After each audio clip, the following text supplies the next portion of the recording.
에서는 어떤 부분을 이제 공부를 하게 될 건지를 전체적인 부분을 요약을 한번 해드리도록 하겠습니다.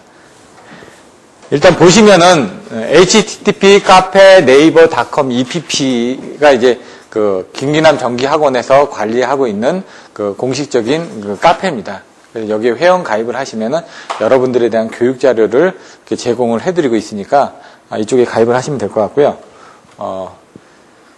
일장 성대전공학을 하기 전에 애우는 방법에 대해서 하나 가르쳐 드리겠습니다. 이제 사단자 정수를 한번 볼까요?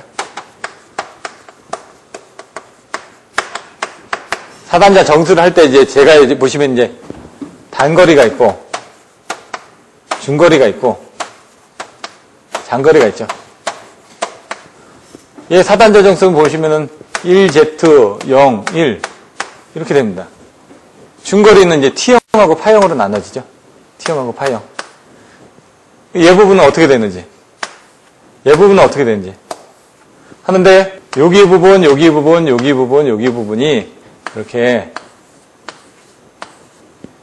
A, B, C, D 이렇게 4개로 나눠져 있습니다. 그래서 이제 4개가 있다 보니까 사단자 정수라고 하는 거고, 얘도 마찬가지로 4개가 있습니다. 얘부터 먼저 설명드릴 때 이런 A, B, C, D가 있는데 그 A, B, C, D를 정의를 어떻게 하냐면 A는 전압비 애우실 때, D는 전류비, B는 임피던스 B, C는 어드미턴스 B 이렇게 애우시라는 얘기죠. 그러면 전압비, 전류비, 임피던스 B, 어드미턴스 B 이렇게 애우실 때 얘하고 얘하고 같이 애우시고 얘하고 얘하고 같이 해오시라는 얘기죠. 얘도 마찬가지죠.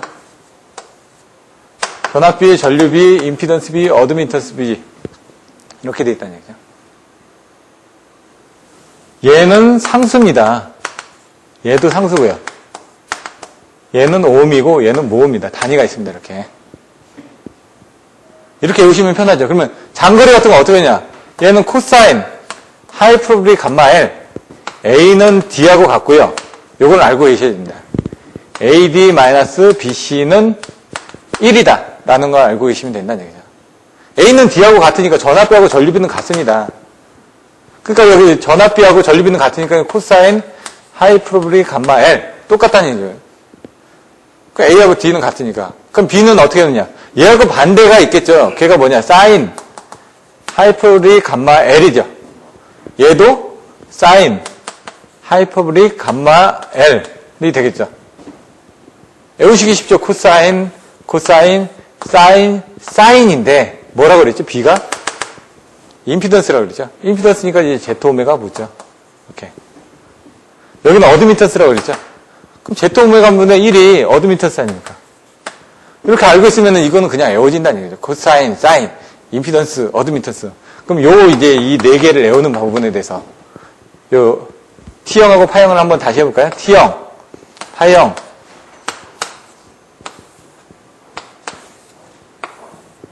이렇게 4개를 이렇게 나눠놓는다. 4개를 나눠서 보시는 겁니다. 요건 외우셔야죠. 1 플러스 2분의 ZY. A하고 D가 같다고 그랬으니까 얘도 1 플러스 2분의 ZY. 얘도 똑같겠죠? 1 플러스 2분의 ZY. 요것도 1 플러스 2분의 ZY. T형하고 파형. 그 다음에 여기는 뭐라고요? Z. 여기는 뭐라고요? Y. 여기는 뭐라고요? Z. 여기는 뭐라고요? Y.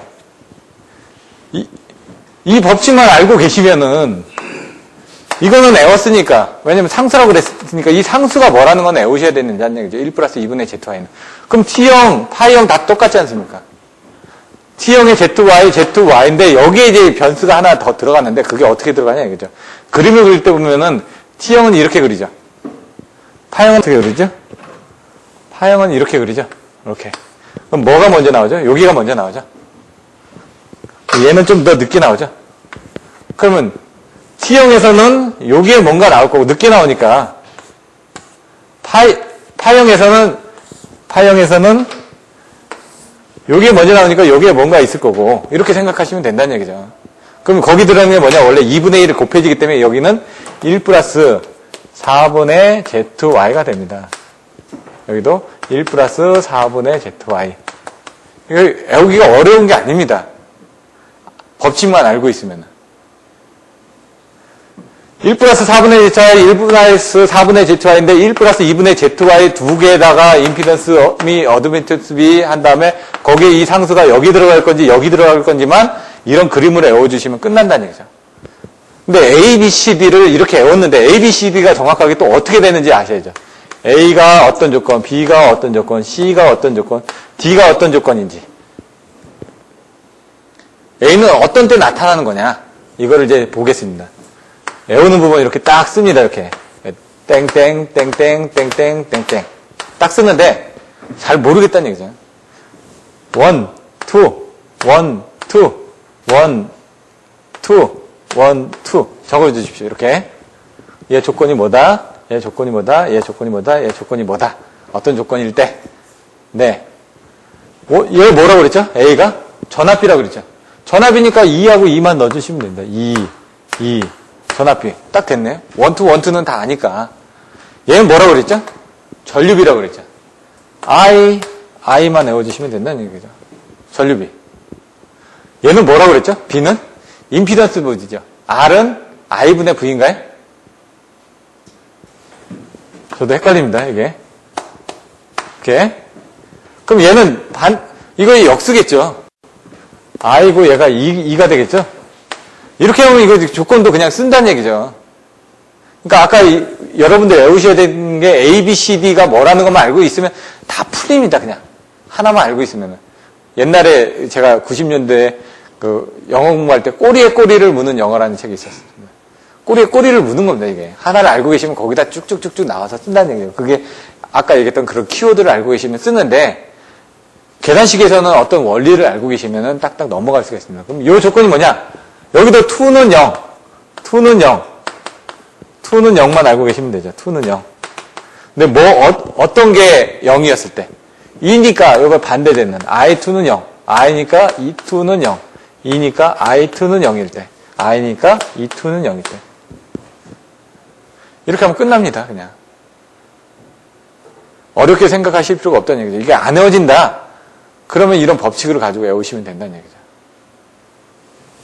이렇게 있고, 뭐 여러 가지, 그러니까 외우는 방법들이 여러 가지가 있습니다. 근데 제가 오늘은 맛보기만 보여드리는 거고, 나중에 요 사이사이에서 이런 부분을 좀 더 추가적으로 설명드릴 것들이 있고요. 그러면은, 뭐 얘기 나온 김에, T형의 등가의 회로를 그리고 벡터들을 그렸을 때, 이것도 이해가 잘 안 되거든요. T형. 이렇게 돼 있습니다. T형이니까 이렇게 돼 있죠. 그러면 여기 뭐가 있을까요? 임피던스, 여기 어드미턴스 이렇게 있겠죠. 그러면은 파형은 어떻게 돼 있을까요? 이렇게 돼 있죠. 임피던스, 어드미턴스. 근데 임피던스는 얘는 하나니까 Z가 되죠. 얘는 나눠졌죠. 2분의 Z가 되고 2분의 Z가 됩니다. 얘는 Y 하나. 얘는 Y가 나눠졌죠. 2분의 Y가 되고 2분의 Y가 됩니다. 이게 등가 회로죠. 벡터들을 그린다. 헷갈리실 수가 있습니다. 얘는 임피던스 전압가가 한 번만 일어났죠. 그러니까 그림을 그릴 때 이렇게 가서 임피던스 전압가 한 번만 일어난 거 이게 끝입니다. 이렇게 되는. 얘는 어떻게 됐죠? 임피던스 전압가가 두 번 일어났죠. 한 번 갔다가 또 한 번 갔다가 이렇게 그려진다는 얘기죠. 일단 요거는 아시겠죠? 그 다음에 여기는 전류가 물론 여기서 이제 계산할 때는 요 I 서플라이 IR, IC 이렇게 해가지고 이제 나눠서 합니다. ES, ER 해가지고 송전단, 수전단에 대한 부분하고 그 사이에 관련된 전류하고 이렇게 나눠서 이제 계산하는데 그러다 보니까 여기 전류가 몇 개 있죠? 흐를 수 있는 게 3개밖에 없죠. 그러니까 여기 전류 하나, 둘, 셋 이런 식으로 하나, 둘, 셋이 하나, 둘, 셋이 제가 좀 헷갈리는데 이렇게 3개밖에 없다는 얘기죠. 전류가. 이렇게 세 개가 돼야지 이렇게 이렇게 되니까. 왜냐면 이 IC는 충전 전류이기 때문에 90도가 앞서줘야 되기 때문에 여기 기준으로 90도가 앞서는 게 하나가 있을 거고 IS하고 IR은 요거에 대해서 그 상착하게 돼야 되니까 이렇게 되니까 이렇게 세 개가 나올 거란 얘기죠. 그럼 여기는 전류가 몇 개 있죠? 전류가 하나 있을 거고, 2개 있을 거고, 3개 있을 거고, 4개 있을 거고, 5개가 있을 거란 얘기죠. 요거에 대한 용어는 이제 뭐 IS, IR, ICS, ICR 뭐 이런 식으로 이제 나오는 건 여러분들이 보시면 됩니다, 나중에. 예? 그때 나오니까. 그때는 이제 그 교재 보고 다시 설명을 드릴 텐데, 5개가 있다는 얘기예요. 하나, 둘, 셋, 넷, 5개. 그러면은, 하나, 둘, 셋, 이렇게 되고, 넷, 5개. 이렇게 그림이 그려진다는 얘기죠. 그림만 제가 뭐라고 그랬죠? 그림을 그리고, 도표하고, 수식화하고, 시각적으로 외우시라고 했죠. 그러면 이런 내용을 알고 이제 쓰여서 나가시면 끝난다는 얘기입니다, 이것도. 4단전정수 이렇게 해서 또 나왔습니다. 끝.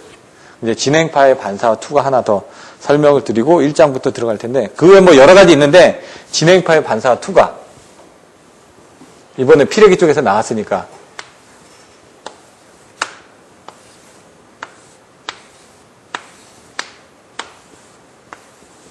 답만 가르쳐 드리는 겁니다, 답만. 중간 과정은 빼고. 이게 헷갈리는데. 입사파를 EI, II. 반사파가 ER, IR. 투과파가 ET, IT. 이게 전압전류거든요. 전압전류가 들어왔을 때, 요 지점에서 투과를 하는 부분, 반사를 하는 부분입니다. 전압에 대한 부분, 전류에 관련된 부분, 반사, 투과.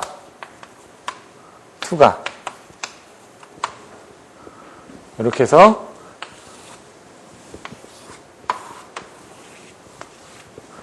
표로 외우시라는 얘기죠. 이렇게 딱 외우실 때 그냥 외우는 게 아니라 Z2 플러스 Z1이 다 밑으로 들어갑니다.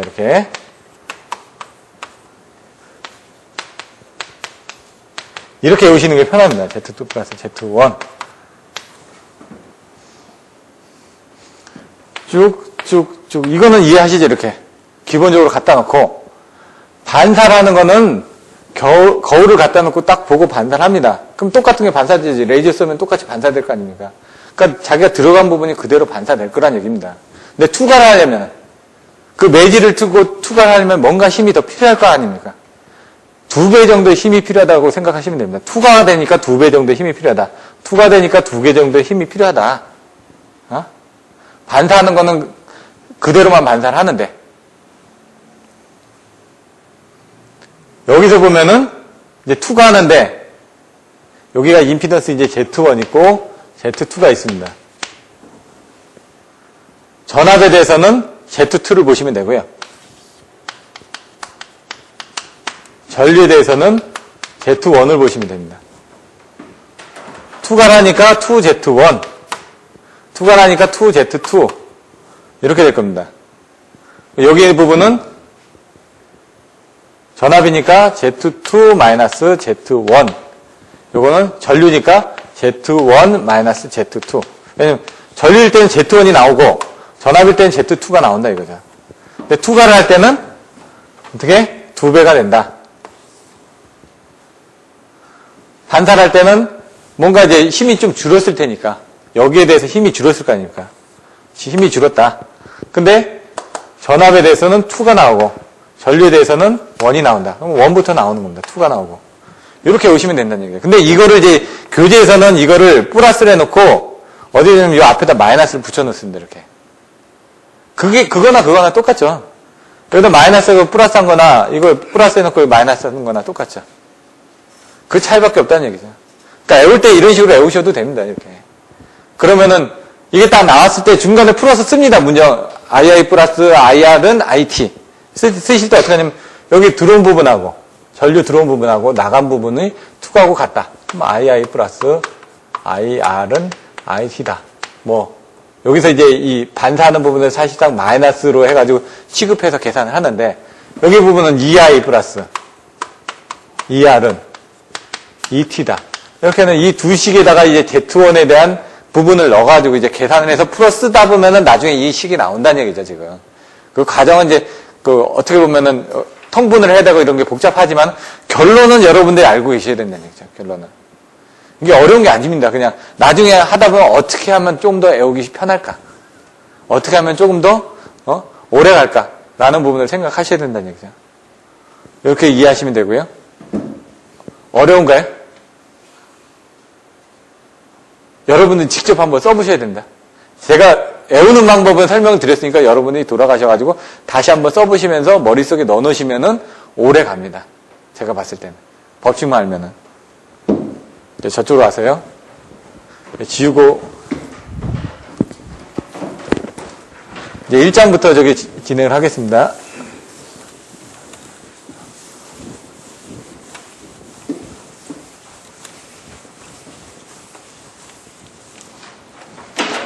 저도 다 못 외우자 보니까 이렇게 썼는데요. 중제목까지는 제가 빨간색으로 쓰겠습니다. 그리고 이제 소제목들은 그 노란색으로 쓸 텐데요. 1장. 송배전 계통의 구성.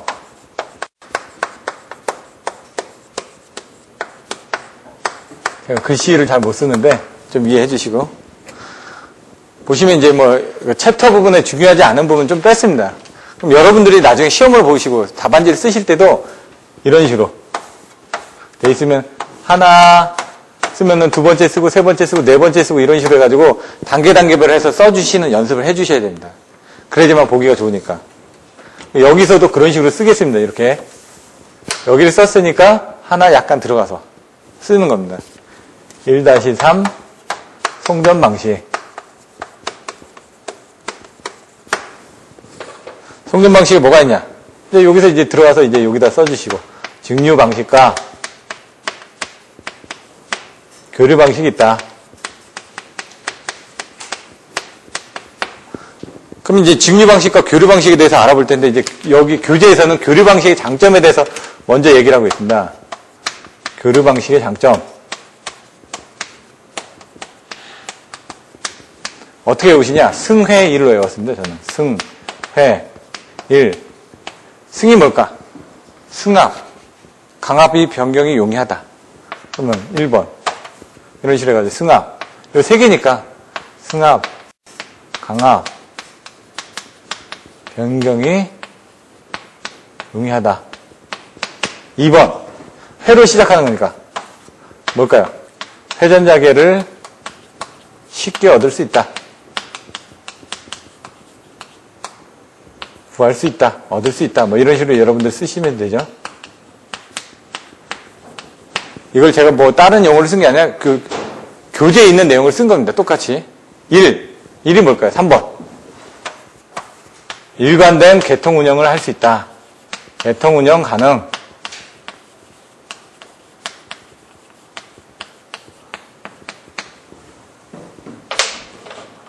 언어를 이제 쓰시는 건 여러분들이 기본서 교재들을 보고 이렇게 하시면 되니까. 그 다음에, 직류방의 장점이 있습니다.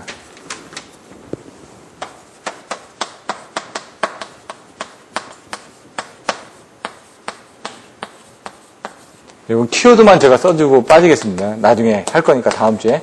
절성무, 충안, 이유, 단. 이게 뭔지는 다음에 설명을 드리겠습니다. 단점. 이게 10점짜리 뭐 25점짜리로 나오니까. 네? 전차무 고냉지. 고냉지. 이게 뭔지 다음 시간에 설명을 드리겠다는 얘기죠. 그 다음에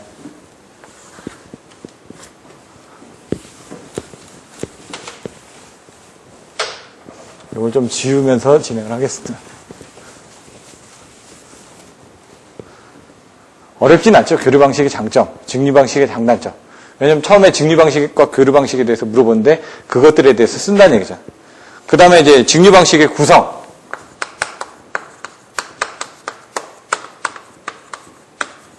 어떻게 구성되는지. HVDC가 나옵니다. 여기서. 그럼 HVDC에 관련된 이제 변환장치라든가 이런 것들을 그림을 그리고 설명을 해야 됩니다. 그림으로. 그림이 딱 나오면 거기에 대해서 이제 변환장치가 어떻게 되는지, 고주파 필터가 어떻게 돼 있고, DC 정리가 어떻게 돼 있고, 평활 리액터가 어떻게 돼 있고, 그 다음에 거기 필요한 뭐 조상 설비가 어떻게 돼 있고, 그런 내용이 나와 있다는 얘기입니다. 근데 여기서는 이제, 그런 HVDC 변환장치도 들어가지만은 실제적으로 여러분들이 쓰고 있는 모노폴라. 폴이 하나 있는. 우리나라 해남에서 제주 간에 연결되어 있는. 그 다음에 또 뭐가 있죠? 모노폴라가. 모노가 하나입니다. 폴이 하나 있다는 얘기고요. 그럼 폴이 두 개 있는 게 뭐죠? 바이폴라. 바이사이클 자전거거든요. 바이가 두 개라는 얘기입니다. 그리고 호모폴라. 호모는 남자 둘, 여자 둘이죠. 얘는 극성이 같다는 얘기입니다. 두 개인데. 얘에 대한 간단한 설명들. 여기 보시면은 뭐 당극 일회선이 있다든가. 당극 일회선에 대한 해수나 대지에 관련된 기로나 도체 기로 부분이 있을 수가 있고요. 여기는 쌍극 일회선에 대한, 쌍극에 대한 뭐 1단 접지라든가 중성선 설치하는 부분에 대해서 어떻게 되는지 나와 있다는 얘기죠. 호모플라에서는 쌍극이긴 한데 극이 같다는 얘기입니다. 나중에 이제 그림을 보시면 이렇게 해가지고 극이 이렇게 돼 있는데 이게 이 극이 부극성으로 돼가지고 바이폴라는 이렇게 돼 있는데 호모폴라는 이게 극이 바뀌어 있는 겁니다.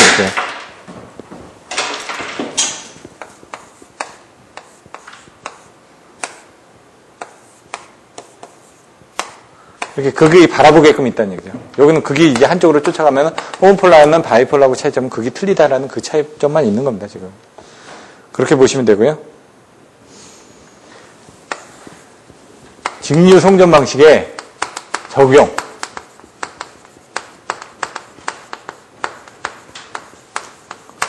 어떻게 했냐면 저는 해상연도로 외웠습니다. 해상연도. 제가 여기 쓰는 이 용어들은 제가 한 게 아니라 기본서에 있는 내용이 똑같이 있습니다. 지금 1번 여러분들 이렇게 놓고 이제 그 키워드를 가지고 거기에 대해서 이제 써나가는 1, 2, 3, 4 얘도 지금 나눠놨지 않습니까? 이 부분에 대한 그림들은 다음 시간에 나올 테니까 헤더 케이블 2. 장거리 송전 3. 비동기 연계 4. 도시 밀집 지역 송전.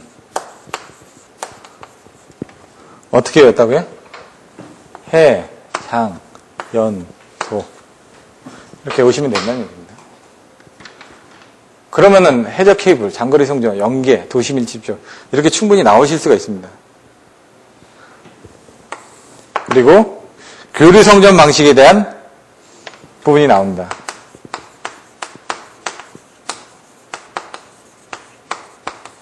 요거는 좀 자세하게 지금 설명은 못 드립니다. 왜냐면 지금 12장에 가서 보시면 전기 방식별 그 내용이 또 나와 있기 때문에. 그래서 여기서는 뭘 하고 있냐? 전기 방식별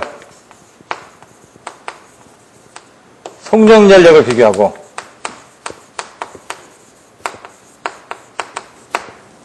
전선 중량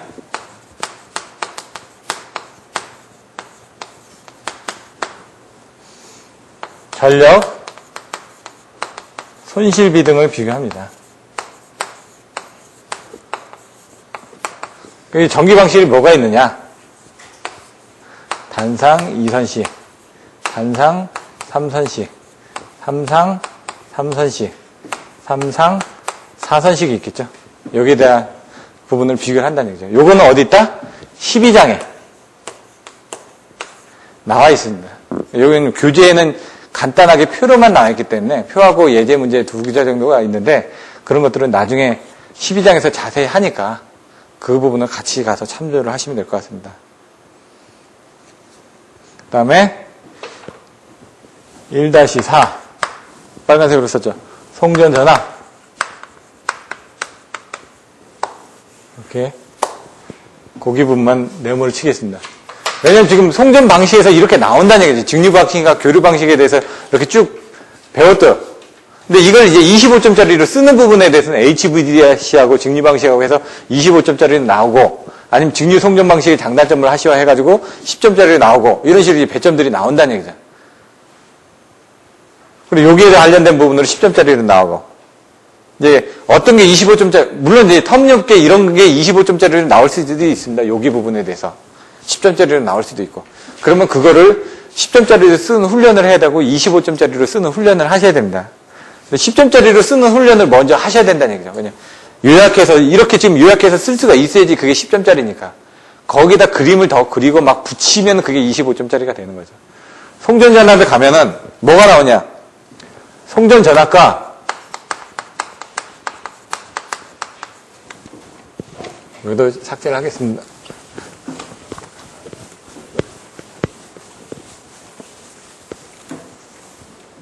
송전 전력이 관계를 비교를 합니다.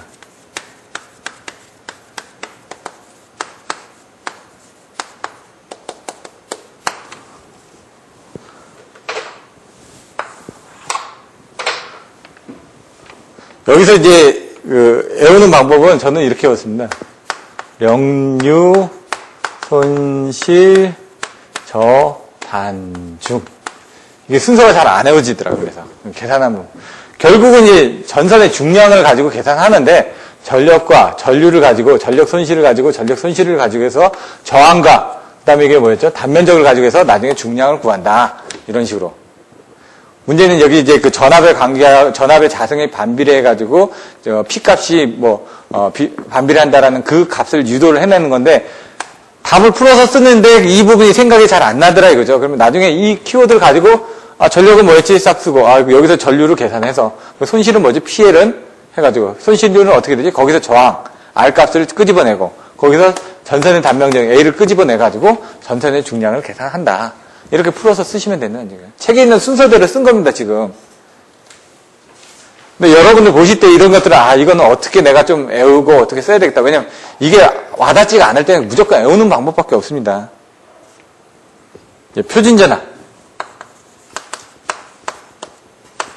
글씨가 제가 좀 안 돼도 좀 말씀을 드리니까 그걸 좀 보시면 될 것 같습니다. 표준전압, 공칭전압에 대해서 얘기를 합니다. 전압의 종류가 몇 개나 있을까요? 선생님, 전압의 종류가 몇 개나 있을까요? 아는 대로 한번 얘기해 보시죠. 발성교전 시험문에 나오면 생각나는 대로. 최고전압, 최저전압. 예. 제한전압. 예. 전격전압. 예. 공칭전압. 예. 지금 많은 부분을 얘기하셨습니다. 근데 그거보다 더 많은데 제가 옛날에 책을 보니까 13개가 넘더라고요. 일단 발성교전에서 나올 만한 부분을 간단하게 얘기하면 여기 나와 있는 것들 표준전압, 공칭전압, 최고전압, 절연전압, 사용전압, 전격전압, 그 다음에 상전압, 그 다음에 성간전압도 있겠죠? 제한전압, 인계전압, 절연 파괴전압, 이런 식으로 해가지고, 임펄스 전압부터 해가지고 전압 종류가 되게 많습니다, 이게. 근데 여러분들 그거의 용어를 정확하게 알고 계셔야 됩니다. 그래야지 나중에 답안지를 쓰시니까.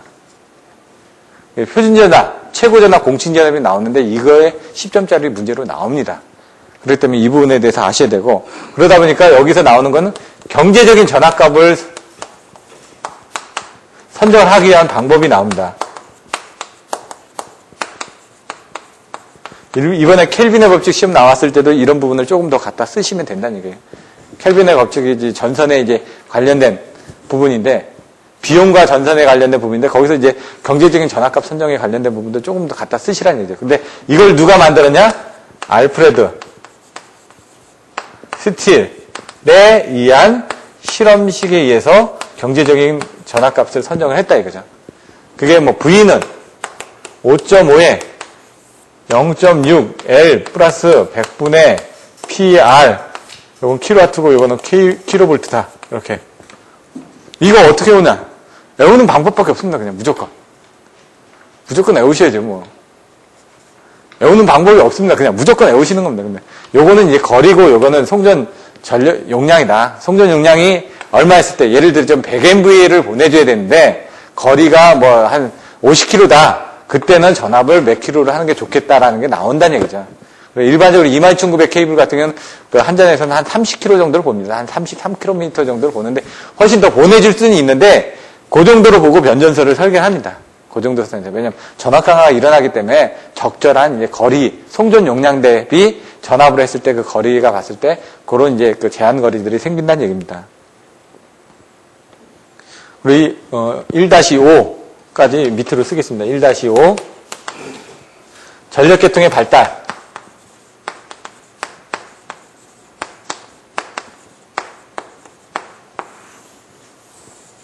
전력계통이 발달이 됐는데 어떻게 발달이 됐냐? 전압이 어떻게 되는지 종류가. 여기서는 이제 154, 345, 뭐 765 부분이 있는데 765kV에 대한 부분을 여러분들이 좀 알고 넘어가시면 될 것 같습니다. 책에서는 간단하게만 나와 있습니다. 근데 여러분들이 나중에 이제 시험 공부를 하실 때는 765kV에 대한 뭐 철탑 면적이라든가 송전 용량이라든가 이런 것들을 다 비교를 해서 보셔야 될 것 같습니다. 1장 이 부분이 이제 다음 주에 할 건데 이것만 외우시면 됩니다. 이렇게. 그거밖에 없죠. 지금 교재 가지고 계시면 교재를 보십시오. 이게 키워드란 얘기죠. 거기에 이제 살을 붙이시는 거는 여러분들이 조금 더 붙이시면 되는데 이거 이상은 큰 부분이 없습니다. 여기 보시면 이제 HVDC 같은 게 좀 있죠, 더. 근데 이제 교재에 그런 내용이 없다 보니까 나중에 보시고요. 여러분들 기본서에서는 문제 있죠. 기본서에 포함된 문제는 반드시 다 풀으셔야만 됩니다. 연습 문제도.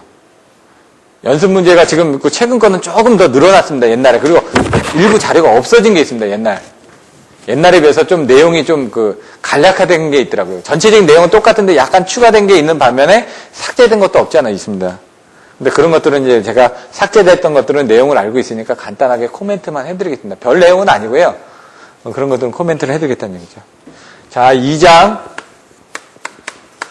1장은 송배전 계통이라는 걸 여러분들이 알고 계시고, 송배전 계통에는 뭐가 있다? 송전 방식과 송전 전압과 뭐 이런 게 있다. 송전 방식에는 직류 송전 방식과 교류 송전 방식이 있다. 그리고 송전 전압에 대해서는 송전 전압인데 전자를 하나 뺐네요. 송전 전압에 대해서는 어떤 부분이 있다. 경제적인 전압값 선정하는 알프레드 스틸의 실험식이라든가 아니면 전압의 종류 부분에 대해서 문의를 하고 있다라는 부분을 알고 계셔야 된다는 얘기입니다. 2장에서는 가공 송전 선로입니다. 가공 케이블. 그러니까 나선이겠죠. 쉽게 얘기하면. 가공 송전 선로에서는 첫 번째 2-1 가공 전선로의 개요.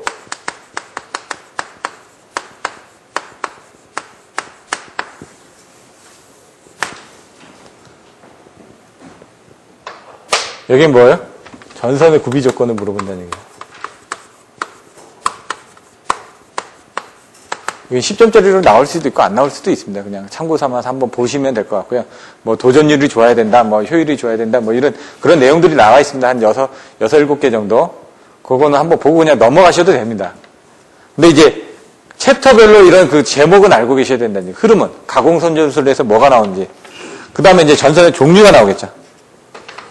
2-2 전선의 종류. 어떤 종류가 있을까?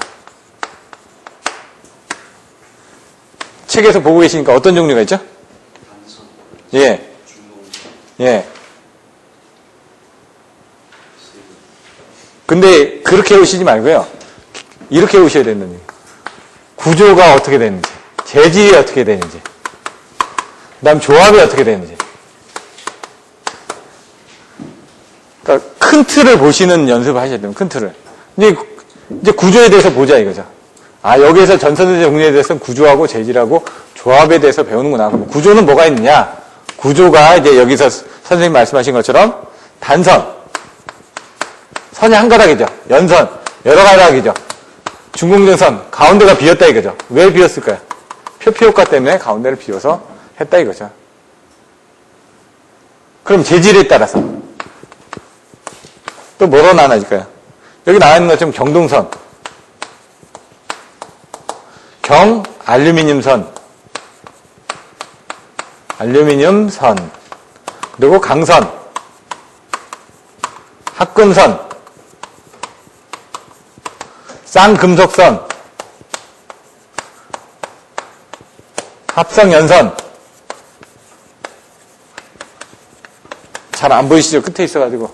예? 저희들 경동선 쓰다가 동물 이용을 하면은 도전율이 좋은데 얘가 그 인장 강도가 약합니다. 인장 강도가 약하다 보니까 좀 선이 잘 끊어질 수가 있다는 얘기죠. 그래서 선이 끊어지니까 이런 강선 같은 걸 넣어가지고 합성 연선을 만들어가지고 지금 ACSR 같은 게 그런 거예요. 일반 경동선에다가 강선을 넣어가지고 ACSR을 만들어가지고 좀 인장 강도를 키운 거죠. 도전율은 좀 떨어지더라도. 그러면서 이제 ACSR, AW라든가 TACSR이라든가 스타샤라든가 이런 것들을 이용을 해가지고 케이블의 종류에 따라서 송전 용량을 증대를 시킨 겁니다. 가격은 더 올라갔습니다. 왜냐면 경동선에 합금을 막 집어넣다 보니까 가격은 올라갔는데 송전 용량은 커진 겁니다. 인장 강도도 커지고. 가격이 뭐 3배, 4배 됩니다. 근데 온도 조건이 올라갔다는 얘기죠. 여러분들이 이제 여기서 배우는 건 온도가 온도가 올라가게 되면은 송전 용량이 증가가 됩니다. 변압기도 그래서 온도가 올라가지 않게끔 냉각을 시켜주죠.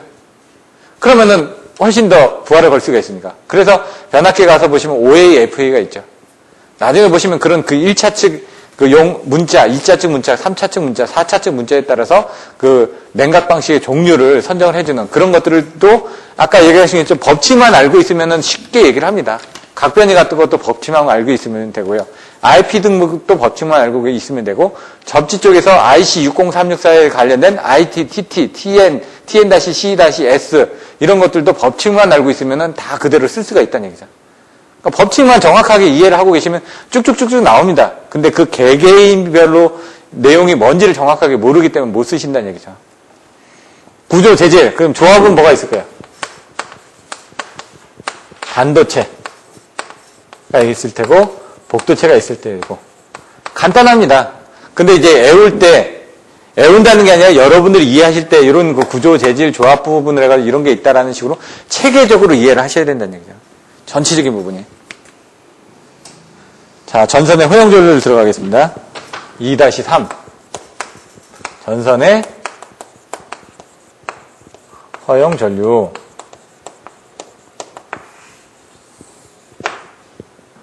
이 제목은 아셔야 되기 때문에 여기서 이번 시험 문제에 나왔던 켈빈의 법칙이 나오죠.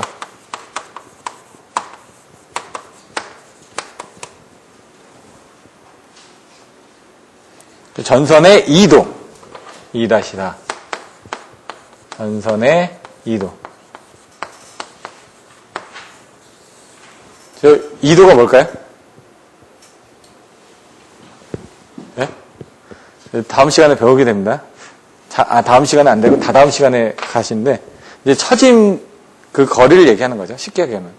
근데 이제 2도가 뭔지 이제 정확하게 용어를 보고 이제 써주실 수 있어야 된다는 얘기예요. 알고는 있는데 표현을 못하죠. 우리나라 사람들이 영어 하면서 외국인 앞에다 데려놓으면 머릿속에 열심히 생각합니다. 왜? 잘 얘기하려고.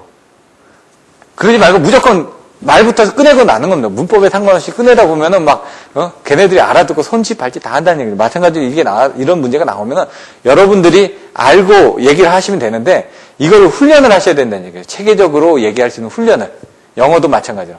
얘도 이 정의가 뭔지 알고 체계적으로 이해를 하셔야 되는데 그게 이런 식으로 이런 키워드를 가지고 자꾸 말을 하다 보면 체계적으로 훈련이 돼가지고 딱딱딱딱 나온다는 얘기죠. 이렇게 훈련을 하셔야지만 나중에 면접 가서도 답변을 하실 수가 있죠. 전선의 2도에서는 이제 2도를 계산하죠. 수식은 제가 여기 안 적어가지고 왔습니다. 나중에 보니까. 전선의 진동과 도약. 진동과 도약.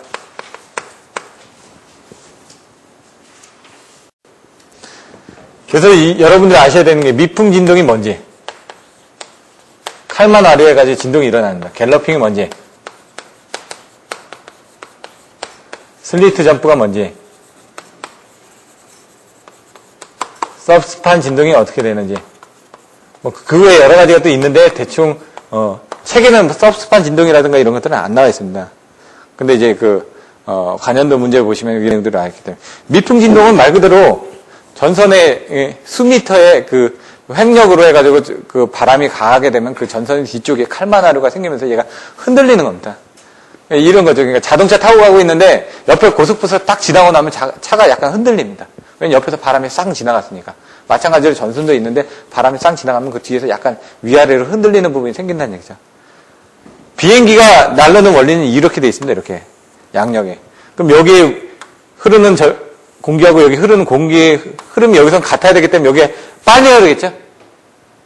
여기보다는. 빨리 흐르니까 어떻게 되죠? 얘가 당겨진다는 얘기죠. 그 지점에. 공기가 빨리 흘러가니까 압력이 해가지고 얘가 올라가는 겁니다. 그래서 그 양력이 생긴다는 얘기죠. 마찬가지로 이 갤러핑은 뭐냐? 전선에 눈이 달려가지고 비행기처럼, 비행기 날개처럼 이렇게 올라가는 현상이 갤러핑입니다. 슬리트 점프는 얘도 눈하고 관계된다는 얘기죠. 얘도 눈하고. 얘는 눈하고는 상관없고. 이런 부분을 이제 정확하게 알고 계셔야 되는 얘기예요. 슬리트 점프는 눈하고 관계된데, 눈이 여기 달려있다가 눈이 떨어졌습니다. 녹아가지고. 갑자기 무거운 게 있다가 떨어지니까 얘가 순간적으로 출렁거리겠죠? 출렁거리면서 전선이 점프하는 게 이제 슬리트 점프입니다.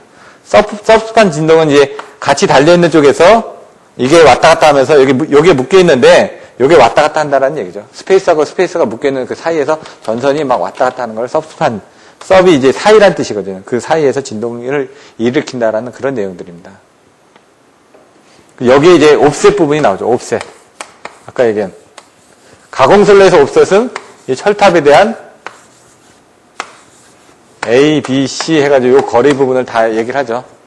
이거 뭐냐? 아까처럼 이런 점프가 일어났을 때, 진동이 일어났을 때 서로 단락되지 않게끔 떨어뜨려 놓은 게 옵셋이다 이거죠. 그럼 지중설레에서 옵셋은 뭐냐? 굴곡에 따라서, 케이블에 대한 굴곡에 따라서 요 곡률 반경을 주는 거. 왜냐면 케이블 신축을, 그런 그 피로라든가 이런 것들을 흡수하기 위해서 만드는 그 곡률 반경을 이도라고 얘기한다. 어렵지가 않습니다. 근데 묶어서 외우시라는 얘기죠. 가공설레 옵셋과 지중설레 옵셋을 같이 묶어서 외워두시면 나중에 쉽게 간다는 얘기입니다. 이런 것들은 다 교재에 나와 있습니다. 나중에. 자, 이쪽 끝으로 또 가서. 어려우신가요? 어려우시면 가서 한번 더 써보십시오. 자꾸 쓰는 방법밖에 없습니다. 자, 이제 2장까지밖에 안 갔습니다. 지금 14장까지 가려면 아직도 멉니다. 근데 14장까지 한번 딱 가고 나면은, 이런 거구나. 왜냐면 그 14장까지 요약한 걸 여러분들이 머릿속에 계속 얘기하고 다니시라는 얘기죠. 그러면은 책 끝난 겁니다, 그냥. 그 안에 세부적인 거는 여러분들이 나중에 금방 하실 수가 있습니다. 어렵지가 않다는 얘기죠. 왜냐면 처음에는 어려운데 이렇게 한번 끝내놓고 나면 그다음부터는 이걸 자기 머릿속에서 술술술 풀어서 쓰실 수가 있어야 됩니다. 이제 애자 부분이 들어가겠습니다. 2-5 가공 전선로용 애자. 애자가 뭐 하는 걸까요? 애자가 뭐 하는 거죠? 애자의 역할이 뭘까요? 예, 절연이죠. 근데 이 애자를 자세히 보시면은 절연이다 보니까 이렇게 뭐 그림을 제가 이렇게 못 그리는데 이렇게 되다 보니까 실제로는 기계적인 거리는 어떻게 될까요? 이렇게 짧죠.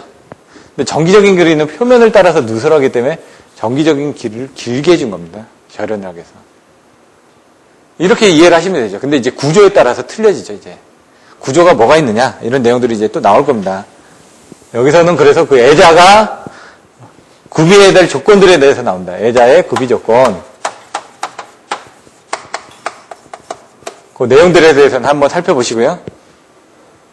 애자의 종류. 책에는 4개만 나와 있는데 답안지에는 보통 5가지를 정도 씁니다. 핀, 현, 장, 지, 내. 핀애자, 현수애자, 장간애자, 지지애자, 내무애자 뭐 이런 식으로. 핀현 장지네. 근데 교과서에는 4개밖에 없죠. 애자의 정기적 특성. 애자가 아까처럼 정기적으로 절연을 한다고 그랬는데 정기적인 특성은 어떻게 될까요? 그걸 보자는 얘기죠. 얘는 절연을 하기 때문에 이제 C 성분에 의해서 절연을 합니다. 그 C는 이제 정전 용량이 되겠죠. L은 인덕턴스가 되고 이제 이 4장의 선로정수에 가면 또 나옵니다. 애자의 정기적 특성을 보시면 이제 정전 용량이 나옵니다. 정전 용량. 오늘 수업해드리는 거는 집에 가서 시간이 되면 계속 반복해서 한번 보십시오. 그러면서 제가 보기에는 이런 부분을 한번 정리를 해놓으시면 6개월 다닌 거를 하루 만에 끝내는 겁니다. 그냥. 정전 용량이 있고 선납전압이 있죠. 그 선납전압에는 또 여러 가지 선납전압의 종류가 있습니다. 어떤 종류가 있을까요? 다음번부터는 제가 막 물어볼 겁니다. 예? 오늘 설명 다 해드렸으니까. 섬락전압에는 책에 보시면은 이렇게 나와 있습니다. 저희는 건주, 충, 유 이렇게 왔었거든요.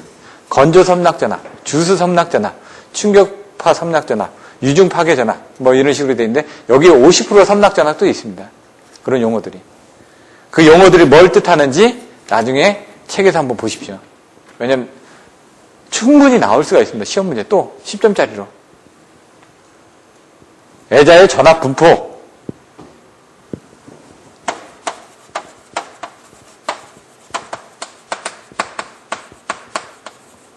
애자가 아까처럼 정기적인 저렴거리를 한다고 했는데 우리나라가 이제 유효접지를 쓰는 가장 큰 이유가 직접 접지를 써가지고 전압을 낮춰주니까 22,900이 아니라 13,200을 하다 보니까 애자를 4개를 쓸 걸 2개만 쓰면 됩니다.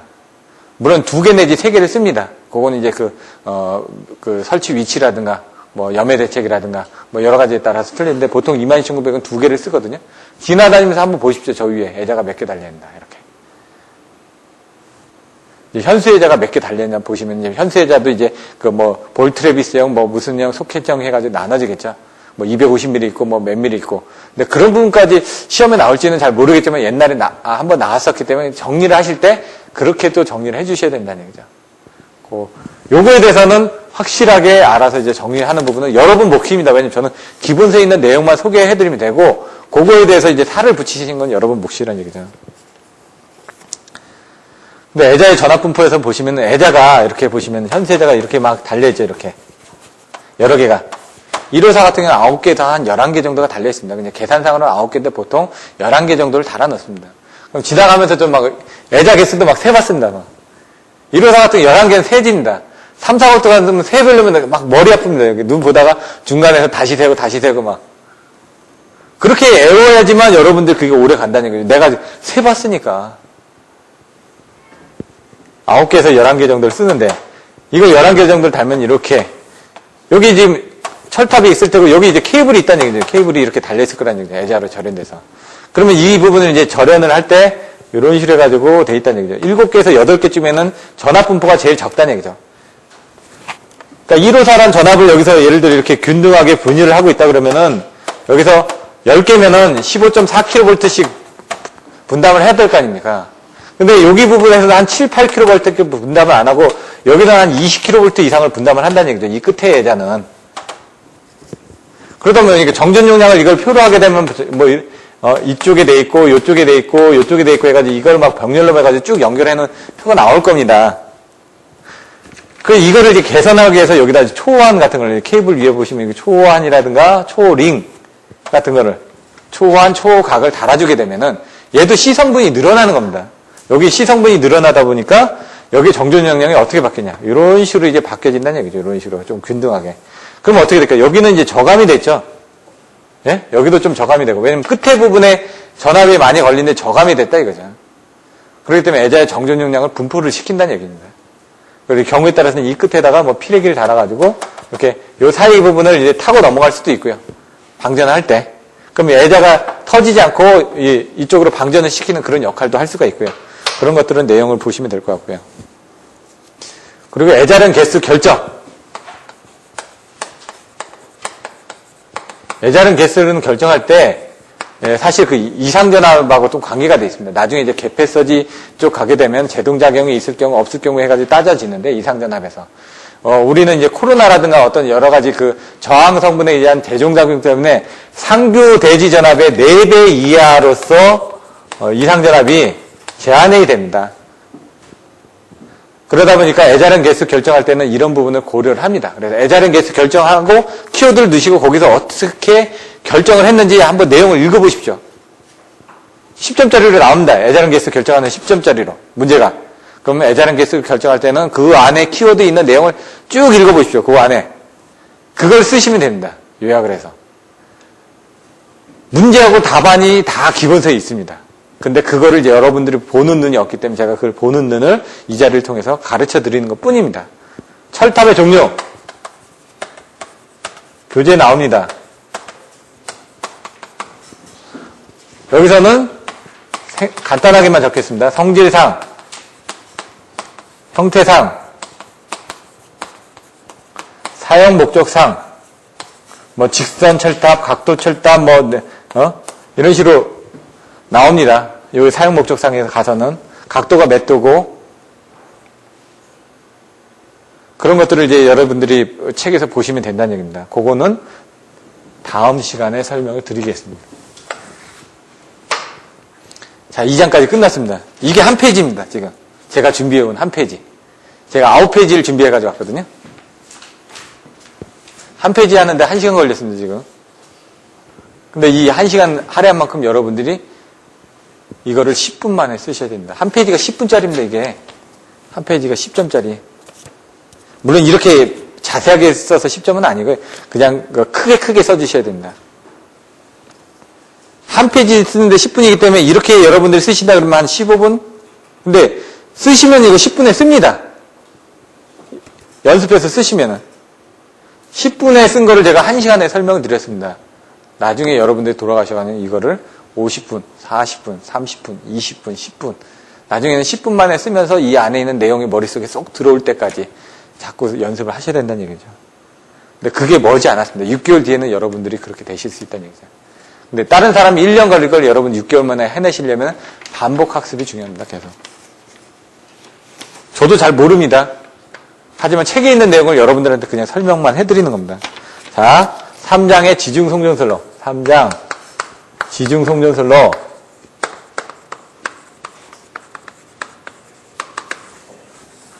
근데 지금까지 설명드렸던 데는 중요한 데가 아닙니다. 여기 3장까지도.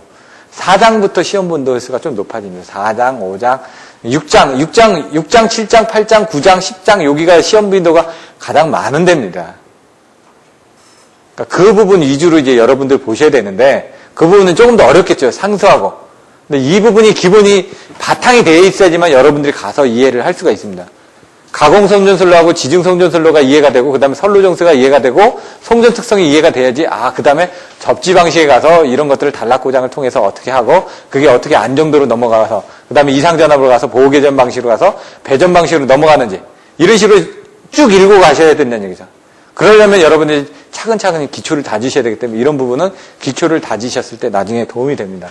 지중성전설로를 딱 가면은 3-1 지중 전설로의 개요. 나중에 보시면 이제 지중선로의 개통 구성 방법, 가공선로의 개통 구성 방법, 고압 배전 계통의 구성 방법, 저압 배전 계통의 구성 방법. 말들이 막 헷갈립니다, 이렇게. 배전 쪽에 가면은. 그것도 애우시는 방법밖에 없습니다. 스폰 네트워크가 어디는 고압에도 있고, 저압에도 있고, 루프식도 있고, 수지식도 있고, 항상식도 있고, 망상식도 있고, 이런 부분이, 이게 과연 어디에 들어갔지? 나중에 요약을 해서 외우셔야 된다는 얘기예요. 딱. 여기서는 지중선과 가공선을 비교를 합니다. 지중선과 가공선의 비교. 앞에서 배웠으니까 이제 비교를 하시면 되겠죠. 근데 케이블로 하다 보니까 좀 비싸죠. 땅으로 들어가거나 아니면 해야 되는데.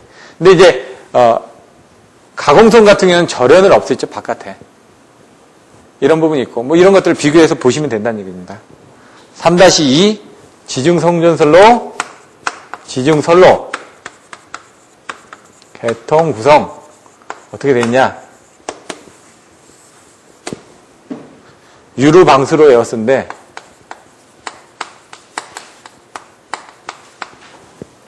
유닛이, 유닛, 루프, 방사상,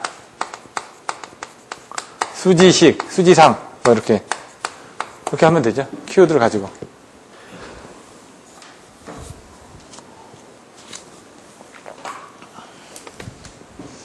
키워드를 자꾸 얘기를 하는 부분이 여러분들이 이거를 암기하기가 쉽지가 않기 때문에 그렇습니다. 전력 케이블의 종류를 보겠습니다. 3-3.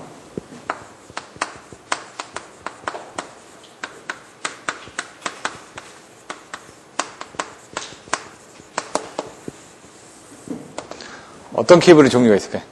케이블 종류가 뭐가 있을까요? 제가 자꾸 여쭤보는 건 한 번 더 생각을 해야지 여러분들한테 오래 남기 때문에 그렇습니다. 예, 또.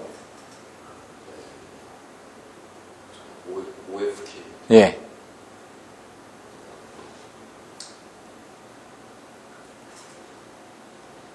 어떤 케이블이 또 있을까요? 예. 여기서는 어떻게 정리를 했냐면, 설명드리면, 책이 조금 바뀌었긴 했지만, 지절연 케이블, 종이로 절연한 케이블. 그 다음에, 고무 케이블도 있고요. CV 같은. 그 다음에 새로운 케이블, 이렇게 세 개로 나눠졌습니다. 그거에 대해서 쓰는데, 여기 교재에서는 지절연 케이블하고 새로운 케이블이 있고, 그 다음에 이제, 문제에서는 어떻게, 예제 부분에 보면 어떻게 되면, 그 발성 배전에서 쓰고 있는 케이블 세 종류를 설명하시오. 그러면은, CV 케이블, OF 케이블, POF 케이블, 이렇게 세 개에 대해서 설명하는 문제가 나옵니다. CV, OF, POF. 예제에 있습니다, 거기, 책에. 옛날 책에는 이게 없는데, 새로 나온 책에는 예제 그 뒷부분에 3장의 맨 뒤엔가 이게 그 문제로 나와 있습니다. 이게 10점짜리로 나온다는 얘기예요. 10점짜리, 25점짜리로. 근데 여기서는 여러분들은 지절연 케이블하고 새로운 케이블을 하는데 해저 케이블은 MI 케이블입니다. 걔도 지절연입니다. 거기에 이제 OF가 들어갔냐, 지절연인데 안에 이제 오일로 절연이 됐냐, 이런 부분에 따라서 틀려진다는 얘기죠. 예를 들어 지절연은 책에 나와 있는 대로만 써보겠습니다. 벨트지가 있고, 이걸 다 외우실 필요는 없습니다. HG가 있고, SLG가 있고, OF 케이블 있고, 파이프형이 있다는 얘기죠. MI 케이블도 이제 지절연 케이블 쪽으로 들었는데, 지금 어떻게 되어 있죠? CV 케이블은 이제 고무 케이블 쪽으로, 보시면 될 것 같은데, 이 OF 케이블, POF 케이블 다 어디 이렇게 되어 있죠? 지절연의 형식이 되어 있다는 얘기죠. 형식은. 나눠졌을 때. 그러니까 이 목차를 나누는 거에 따라서 조금 틀려질 수는 있는데, 여러분들이 이제 큰 그림을 가지고 이제 보셔야 된다는 얘기입니다. 그래서. 아까는 다 다른 것처럼 보여졌는데, 실질적으로 한 그룹 안에 있는 같은 케이블 종류입니다. 지절연 케이블 있고, 새로운 케이블이 있습니다. 왜 새로운 케이블을 쓸까요? 예, 송전 용량 때문에. 여기 이제 세 가지 이제 케이블 종류가 나옵니다. 어떤 케이블? 관로, 기준 케이블, 그리고 극저온 케이블, 극저온 케이블, 초전도 케이블. 송전 용량을 증대하기 위한 방법. 그래서 나중에 문제가 나오다 보면은 송전 용량의 증대 방법에 대해서 가공 송전선로의 증대 방법, 지중 송전선로의 증대 방법에서 이런 내용들을 갖다 쓰셔야 된다는 얘기예요. 뒤에 가서. 그러려면 앞에 기본서 부분을 여러분들 정확하게 알고 계셔야지 그 내용을 갖다 쓰겠죠. 제가 여기서 설명드릴 거는 이런 거에 있다라는 부분만 설명을 드리는데, 이게 어디서 쓰였는지는 여러분들 연구반 교재를 보시면은 거기 내용이 나와 있으니까 그런 부분을 보고 여기서 가져왔구나라는 걸 여러분들이 아실 수 있게끔 기본서반은 탄탄하게 가져가셔야 된다는 얘기죠.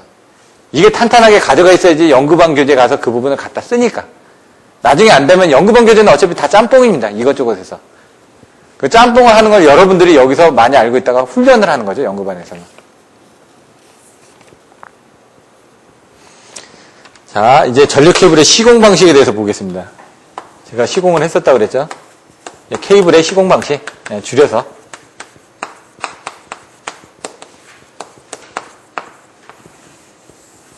이렇게. 시공 방식이 뭐가 있을까요? 매입식이고 갈로식. 예? 암거식. 예. 예. 그런 식으로 이제 분류를 해주시면 됩니다. 근데 책에 있는 거는 이제 암거 같은 경우는 변전세 일치라는 경우에 쓰는 경우는 제가 봤는데, 요즘은 이렇게 그냥 바로 직매식을 하거나 암거를 쓰는 경우는 별로 없더라고요. 조그만 구간에 쓰긴 하는데, 근데 책에서는 이렇게 딱 돼 있습니다. 그냥 직매식을 암거식하고 그냥 같이 이렇게 해버렸더라고요. 근데 지금 말씀하신 것처럼 4개로 나눠줘야 됩니다. 사실상은.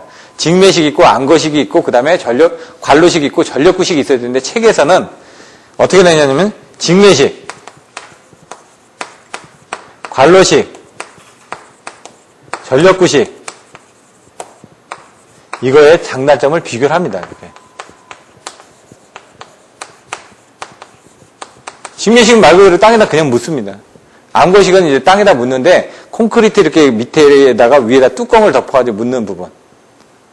관로식은 관로, ELP관에다가 이제 케이블을 집어넣는 부분. 전력구식은 구멍을 빨아가지고 전력구를 만들어가지고 거기다 케이블 트레이를 만들어가지고 케이블을 포설해 가는 부분. 이게 당연히 비싸겠죠. 얘는 직례식은 그냥 편하겠죠.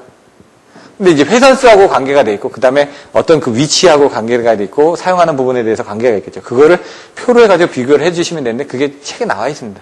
그걸 여러분들 보시면 됩니다. 저는 이제 나중에 제가 그걸 일일이 쓰진 않고, 이런 게 있는데, 이런 부분에 대해서는 어떤 내용이다만 설명을 드리고, 여러분들이, 작성을 하시면 된다는 얘기죠.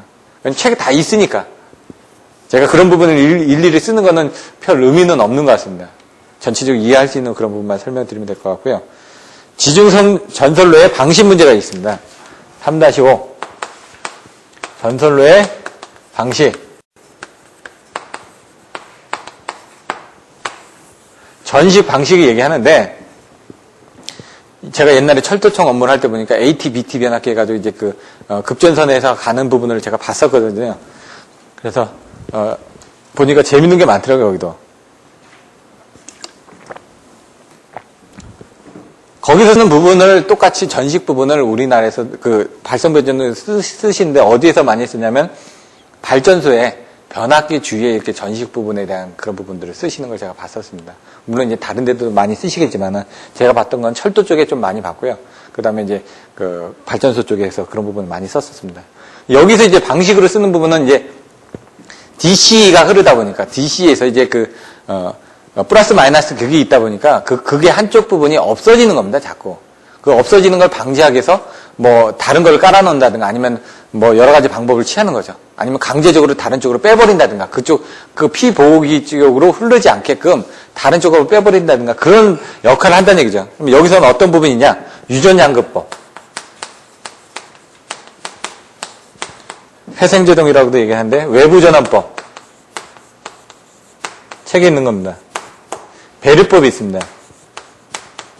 배류법에는 이제 세 가지가 있는데 직접 배류법, 선택 배류법, 강제 배류법 이렇게 있다는 얘기죠. 그럼 요걸 외우고 이게 뭔지 그림 그리고 이제 설명하는 부분들을 여러분들이 하셔야 된다는 얘기죠.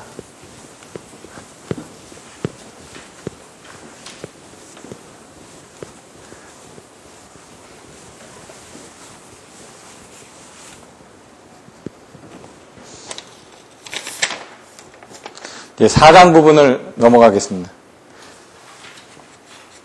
잠깐 쉬었다 하시죠.